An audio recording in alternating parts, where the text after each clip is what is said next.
I ever tell you about that one time I almost married that dancing girl? Man, she was smoking. I mean, she's way the fuck out of my league, and I know it. But old daddy caught us messing around back shed there one day after her shift over to the club. I mean, I don't know what daddy was doing awake at 3 o'clock in the fucking morning, but for some reason he come out to the shed, caught me and Dancy girl over here, insisted we was gonna get married. So, we did all the normal stuff. She bought a nice pretty dress. Daddy forced me to buy her that big expensive ring. I didn't want to buy it for her. I knew she didn't want to marry me. I didn't think I really wanted to marry her. But I was having some fun, right? Well, we go through it all. Done had the rehearsal dinner, met the preacher. Everybody's at the church. I know she's in her wedding gown. I'm standing at the altar. And she comes to the door, it's like she's gonna walk down, and I could see it on her face from 80 feet away. And she turned and bolted.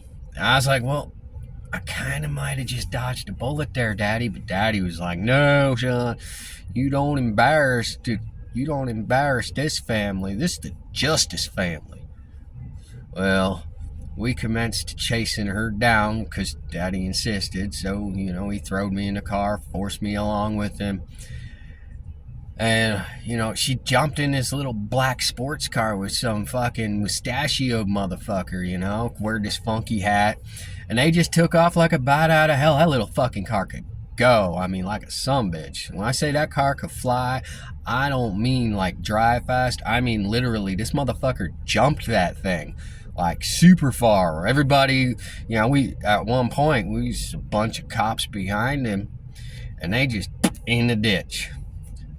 So let me back it up for you a little bit here, because got to tell you the story right. So she left, took off from the church, and Daddy was pissed and forced me along with him. We gonna chase her down. And I was like, Daddy, she don't want to marry me.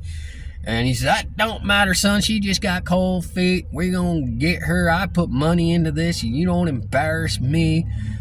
I'm like, okay, Daddy, but this seems to be hurting you a lot more than me. I'll come along with you. And well, Daddy's always been kind of a controlling motherfucker,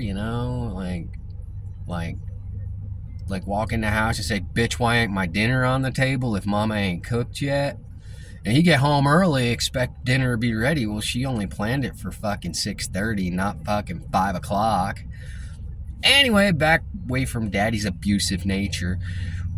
Actually, I think this whole story is Daddy's abusive nature. I mean, why the hell else would we be chasing this dancing girl across the motherfucking country like that, right?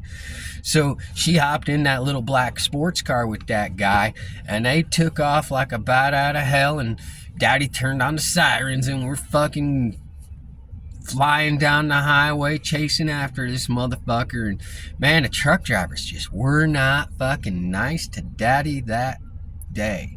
I mean, he come up on a tractor and they just block him right from that little black car every damn time.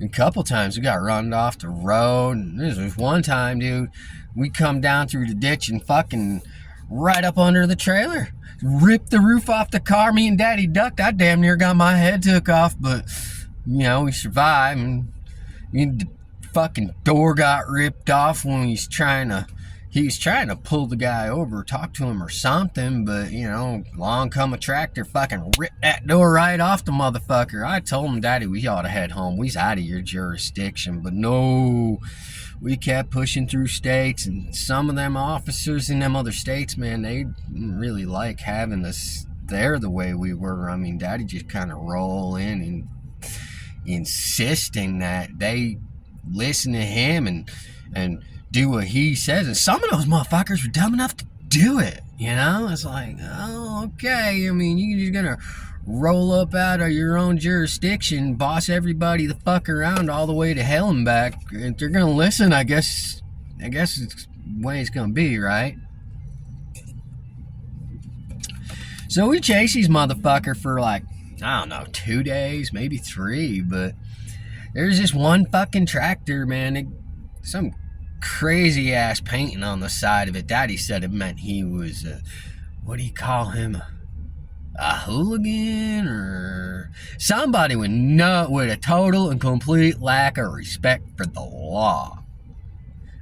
Of course, anybody said no to Daddy was having a total and complete lack of respect for the law, because Daddy was pretty well determined that he is the law.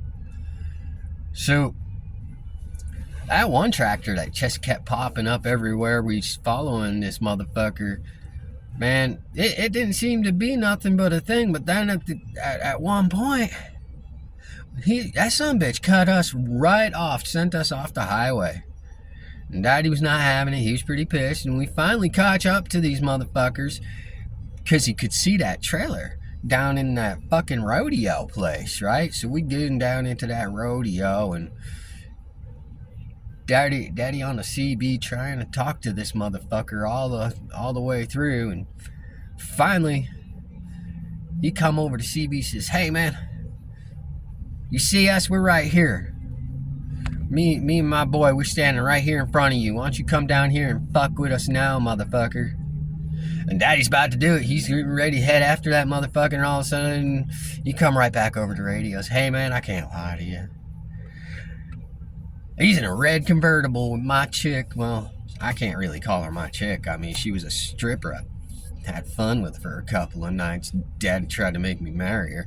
So, honestly, Mr. Mustache Man in that little black fucking sports car, thank you.